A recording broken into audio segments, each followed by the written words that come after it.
किसी ने क्या खूब कहा है कि खुदा ने बड़े अजीब से दिल के रिश्ते बनाए हैं। खुदा ने बड़े अजीब से दिल के रिश्ते बनाए हैं। सबसे ज्यादा वही रोया है जिसने ईमानदारी से निभाए हैं। महाराज दशरथ का जन्म एक बहुत ही अद्भुत घटना है।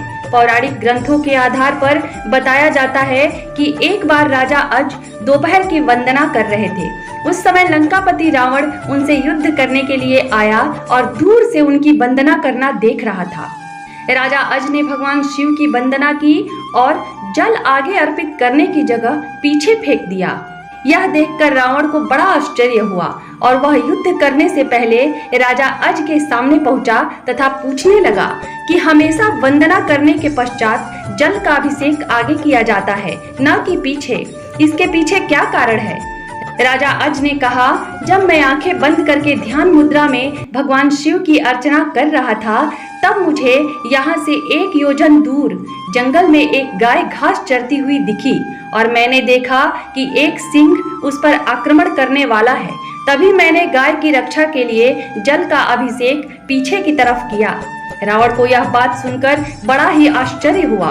रावण 1 योजन दूर वहां गया और उसने देखा कि एक गाय घास चर रही है, जबकि शेर के पेट में कई बाण लगे हैं। अब राजा को विश्वास हो गया कि जिस महापुरुष के जल से ही बाण बन जाते हैं और बिना किसी लक्ष्य साधन के लक्ष्य भेदन हो जाता है, ऐसे वीर पुरुष को जीतना बड़ा ही असंभव है और वह उनसे बिना युद्ध किए ही लंका लौट जाता है।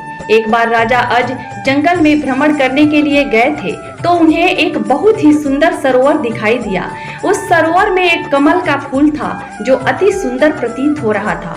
उस कमल को प्राप्त करने के लिए राजा अज सरोवर में चले गए, किंतु यह क्या, राजा अज जितना भी उस कमल के पास जाते वह कमल उनसे उतना ही दूर जाता और राजा अज उस कमल को नहीं पकड़ पाए।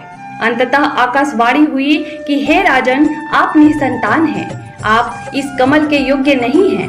इस भविष्यवाणी ने राजा अज के हृदय में एक भयंकर घात किया था। राजा अज अपने महल में लौट आए और चिंताग्रस्त रहने लगे क्योंकि उन्हें संतान नहीं थी, जबकि वह भगवान शिव के परम भक्त थे।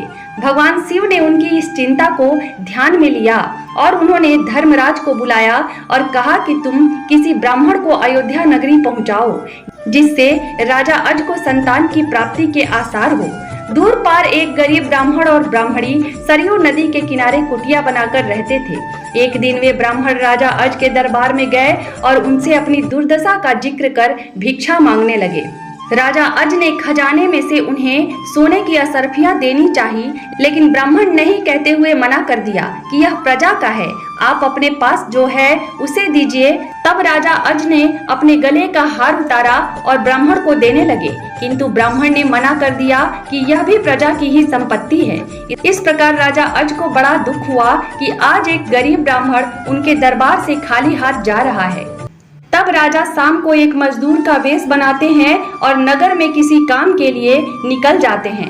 चलते चलते वह एक लोहार के यहाँ पहुँचते हैं और अपना परिचय बिना बताए ही वहाँ विनय कर अपना काम करने लग जाते हैं। पूरी रात को हथौड़े से लोहे का काम करते हैं, जिसके बदले में उन्हें सुबह 1 टका मिलता है।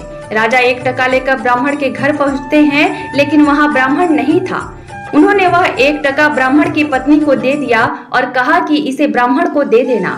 जब ब्राह्मण आया तो ब्राह्मण की पत्नी ने वह टका ब्राह्मण को दिया और ब्राह्मण ने उस टका को जमीन पर फेंक दिया। तभी एक आश्चर्यजनक घटना हुई। ब्राह्मण ने जहाँ टका फेंका था वहाँ गड्ढा हो गया। ब्राह्मण ने उस गड्ढे को और खोदा तो उसमें से सोने का एक रथ निकला तथा आसमान में चला गया। इसके पश्चात ब्राह्मण ने और खोदा तो दूसरा सोने का रथ निकला और आसमान की तरफ चला गया। इसी प्रकार से 9 रथ निकले और आसमान की तरफ चले गए। और जब 10वां रथ निकला तो उस पर एक बालक था और वह रथ जमीन पर आकर ठहर गया। ब्राह्मण उस बालक को लेकर राजा अज के दरबार में पहुँचे और कहा, राजन, इस पुत्र को स्वीकार कीजिए। यह आपका ही पुत्र है जो 1 टका से उत्पन्न हुआ है। इसके साथ में सोने के 9 रथ निकले जो आसमान में चले गए, लेकिन यह बालक 10वें रथ पर निकला, इसलिए यह रथ तथा पुत्र आपका है। इस प्रकार से राजा दशरथ जी का जन्म हुआ।